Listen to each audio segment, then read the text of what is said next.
Bismillahir Rahmanir Rahim. In the name of Allah, most gracious, most merciful. We are talking about human rights, and I think everybody will agree that people have certain rights. But the main question is that these rights, do they have any limits, any borders, or they are absolute and without any limitations? From the Islamic point of view, all these rights, they have limits. They are not unlimited.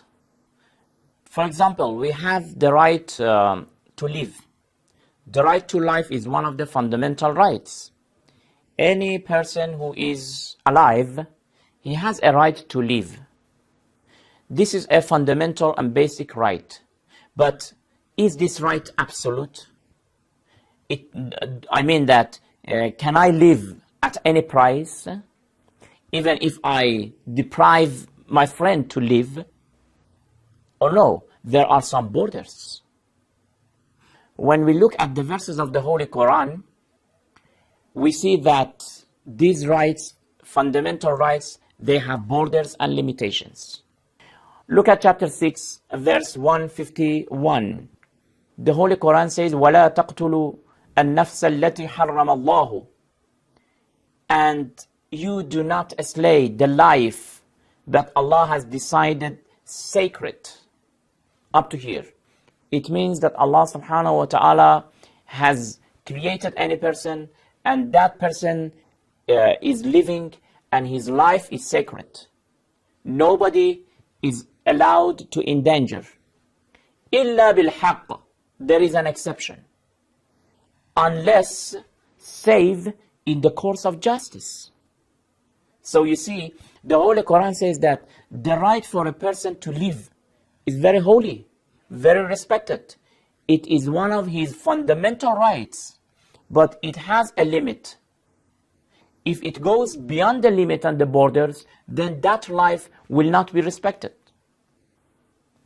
Listen to another verse of the Holy Quran in chapter 2, verse 179. It says, وَلَكُمْ فِي الْقِصَاصِ حَيَاةٌ يَا أُولِي الْأَلْبَابِ. O you men of reason, in the law of retaliation, there is security of life for you as a member of society. You see, why do we have the issue of retaliation in Islam? Why do we have the death penalty in Islam? Islam says that any individual must live. His life is respected. Nobody is allowed to endanger his life. Nobody. But his life has a border. If he goes beyond the border to the extent that his life is a danger for the life of the society, here that life is not respected. If there is, for example, a criminal person in the community, and every day he is killing a lot of people, the life of such a criminal person is not respected. Because if you respect his life, in fact, you have sacrificed the lives of many other people. Here, if you retaliate, in fact, you have saved the lives of many other people in the society. Therefore, from the Islamic point of view, the rights that we have, the fundamental rights, right of life, right of security, right of freedom, right of shelter, right of eating and drinking, and many other rights, from the Islamic point of view, they have all limits and borders. Now the main question is that who will specify these borders? Who will tell us that what is the framework or the limits for these rights? The answer is the law. The law will specify what are the borders of your rights. Another question here will arise, and that question is that who will write this law? Who will give us this law? Is it the people or Allah the Almighty? From the Islamic point of view, Allah subhanahu wa ta'ala is the only qualified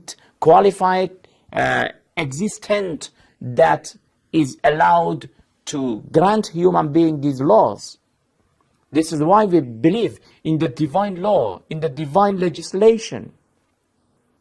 And if we accept the legislation of mankind and people in the form of assembly, in fact, we are accepting them as the representatives of the Imams, and the Imams as representatives of the Holy Prophet of Islam, and the Holy Prophet as the representative of Allah the Almighty. In other words, the mono-governor, the mono-ruler, owner of this world is Allah the Almighty. He has created us. He has given us this life. He is the owner of this universe. Therefore, He has the right. He is the only one who has the right to tell us how to move, how to work, how to continue your life. What are the borders of your rights? Therefore, what we are trying to say is that according to the school of naturalism or positivism, neither the nature can give us these limits and borders, nor the people. The social contract. What do you mean by the social contract? The assembly, a group of the people, can they decide for the rights of others? Why? On what base? They themselves, they are not owners. When they are not owners, how can they decide for example, for the oceans? Who is the owner of the oceans? How to use it? The atmosphere, the sun, the moon, the energy, the land, the plants, the rain, and all these things that they are blessings of Allah, graces of Allah. He is the owner. And the owner can tell us what to do and what not to do. He can specify the borders for us and the limits, not the social contract. Of course, we'll explain that from the Islamic point of view, if we agree with the Islamic government to legislate, it is because they are legislating in the continuation of Prophet's legislation, and Prophet is receiving that legislation from Allah subhanahu wa ta'ala. Therefore, briefly answering to that main question, we should say that the origin and the source of all these rights is Allah subhanahu wa ta'ala, because He is the absolute owner. And the owner is able to tell us what to do and what not to do. We will explain more, inshallah, in next program. Until then, thank you very much. Wassalamu alaikum wa rahmatullahi wa barakatuh.